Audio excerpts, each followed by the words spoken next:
मोहम्मद मुर्ताज़ इलाहाबाद में हमारे कस्टमर थे। बहुत परेशान थे क्योंकि वो कुछ नमकीन की एक फैक्ट्री चलाते थे और अपना ही रिटेल चलाते थे। पुराना था लेकिन फैक्ट्री भी बंद हुई, कोविड में रिटेल भी बंद हुआ। किराया नहीं दे पाए कई महीने बंद होने पे।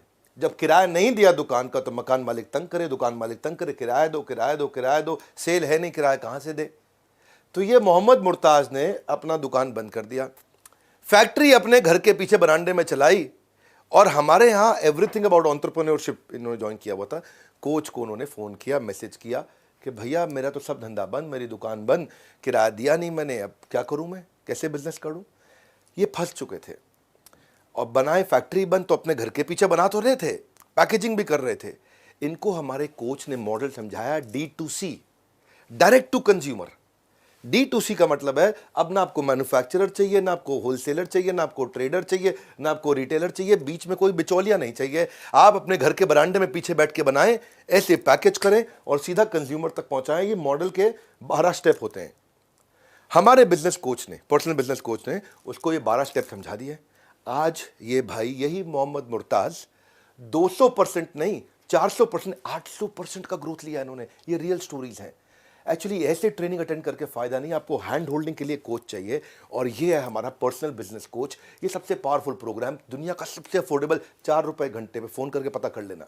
बहरहाल आप बात करते हैं, आज जो टॉपिक लूंगा मैं, kerbside display marketing, graffiti marketing. Graffiti सबसे सस्ता तरीका है, फ्लैश मॉब, कोई पैसा नहीं लगता है, कॉम्पिटिटर जियो फेंसिंग। ग्राफिटी तो वैसे मैं बताऊं ऐसा है कि जिसका कोई नहीं उसका ग्राफिटी, कहते हैं ना जिसका कोई नहीं उसका भगवान है। अटेंड करिए आज मेरा मार्केटिंग का वीडियो, ये वाला मार्केटिंग के महाकुंभ से दे रहा हूं आपको, मैं फ्री में दे रहा हूं। एंड में एक सॉलिड न्यूज दूंगा। कर्ब साइड डिस्प्ले, कर्ब साइड डिस्प्ले हर आदमी इस्तेमाल करता है, पैसा नहीं लगता ज़्यादा इसमें भैया, कोई भी कर सकता है। सवाल ये नहीं कि आप कैसे करोगे, सवाल ये अलग तरीके से कैसे करोगे। अपनी दुकान के बाहर बड़ा भटूरा टांग देता छोले भटूरे वाला, और उसका बड़ा भटूरा देख के लोग हैरान हो, इतना बड़ा भटूरा, क्या इतना बड़ा भटूरा, थोड़ा हैरान होके इतना बड़ा भटूरा। उसके पास बड़ी लंबी जलेबी टांग दी, इतनी बड़े जलेबी, तो लोग जलेबी खाने उसकी दुकान में चले। जलेबी में उसी की दुकान याद आती है, उसी की दुकान याद। एक फर्नीचर वाले का शोरूम देखा था, उसने अपने फर्नीचर के शोरूम के बाहर एक पूरी बिल्डिंग के बराबर का टेबल टांग रखा था। उनको चक्कर में लोगों को जब टेबल खरीदनी होती है तो उसकी दुकान की याद आती है, उसकी दुकान की याद आती है। इसको बोलते हैं कर्ब साइड डिस्प्ले। बाहर कुछ अजीब सा लगा दो, अनयूजुअल, स्ट्रेंज और डिसप्रपोर्शनेट।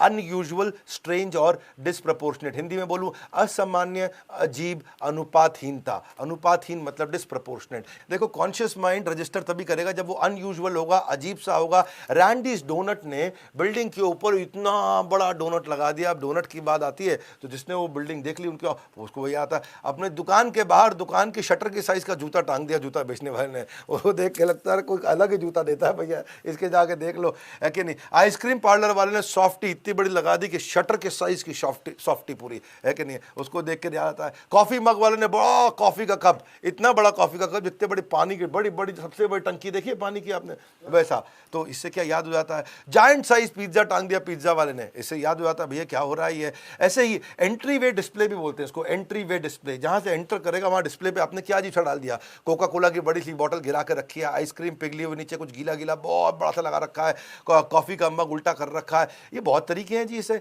इसमें एक मैंने देखा था कि उसने एक फुटबॉल लेके, बहुत बड़ी फुटबॉल स्पोर्ट्स इक्विपमेंट की दुकान, उसमें उसने गाड़ी के ऊपर फुटबॉल ऐसे करी, गाड़ी पूरी पिचक गई। तो पिचकी हुई गाड़ी पुरानी एक्सीडेंटल उसने खरीद ली होगी, तो लोहे के भाव पे मिली उसको, कुछ ठीक बननी नहीं थी, उसके ऊपर बड़ी फुटबॉल डाल दी। अब देखने में लग रहा है इतनी बड़ी फुटबॉल बेच रहा है जिसके ऊपर गिर के गाड़ी दब गई इसके नीचे। उसको देख करके लोगों को जब फुटबॉल खरीदनी हो तो उसी की याद आएगी, जब फुटबॉल खरीदनी हो उसी की याद आएगी। मेन मुद्दा यही है, मार्केटिंग इसी को बोलते हैं कि आप सामने की याददाश्त में घुस जाओ।